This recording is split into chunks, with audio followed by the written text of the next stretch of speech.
Donald Trump woke up on Thursday morning in a horrible mood, as he does every single morning apparently.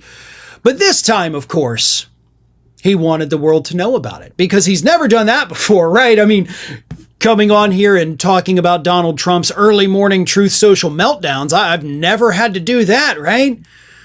Of course I am being facetious. Donald Trump wakes up in a bad mood every morning and he makes damn sure the entire world knows it.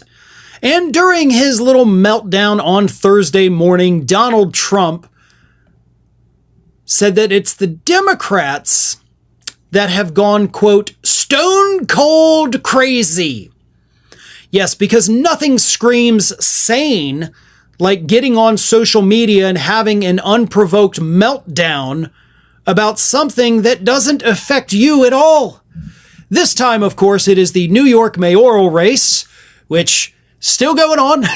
I do feel like this has been the longest mayoral race we've ever had in a news cycle, but I get it's important. New York City, obviously, one of the biggest cities in terms of commerce on the planet. So it is a big deal. Some of us that don't live in New York, though, we're getting a little tired of seeing it. We're ready for you guys to go vote and get it over with. But here is what Trump said about Democratic candidate Zohran Mamdani, who, of course, is ahead in the polls. Best thing that could happen to the Republican Party? A communist mayor in New York City. The Dems have gone stone cold crazy. Communist. Now, forgive me if I'm wrong here, but didn't something happen like 2-3 weeks ago?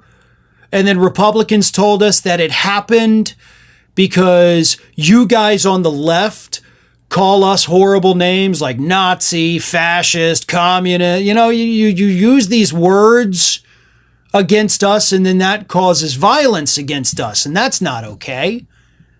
I mean, I seem to remember something like that happening. Oh, maybe I'm stone cold crazy.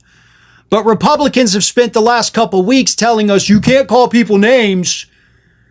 And here's your guy, and I'm sure you're going to defend it. A lot of y'all probably retweeted it, calling a Democratic socialist like Bernie Sanders a communist for about the millionth time. This isn't even the first time Trump has called Mamdani a communist this week.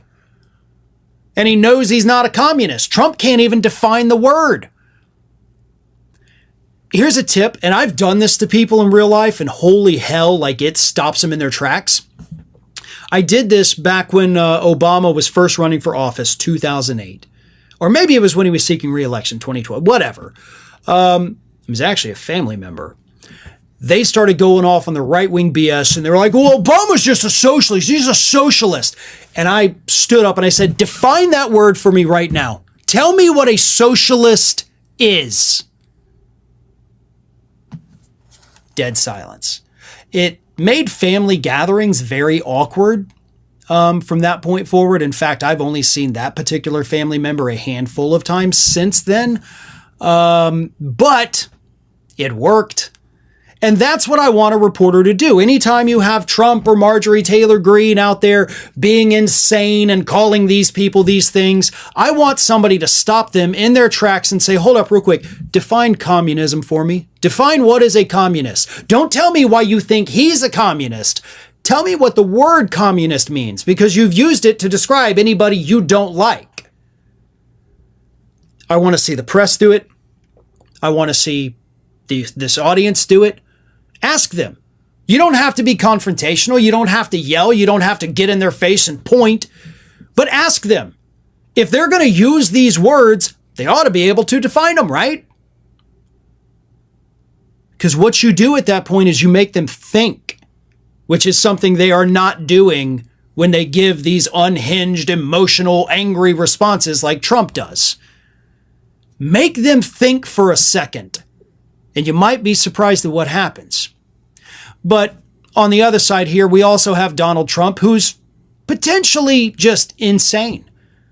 Anytime Donald Trump goes out there and attacks someone's intelligence, calling them low IQ, or he attacks them and says, this person is crazy, or this group is crazy, please understand, this is the most transparent form of projection we've ever seen. Because there are low IQ individuals. They're serving in your administration. You're also one of them. There's crazy people also serving in your administration, and you're one of them. So anytime Trump lobs one of these insults against his opponents, please understand, it's really nothing less than projection. Thanks for watching, everyone. You know, we're inching closer and closer to 1 million subscribers, and we're aiming to hit that goal before the year closes. So if you aren't subscribed to the channel, please do so, and don't forget to like, comment, and share. Thanks for joining us as we head towards this huge milestone.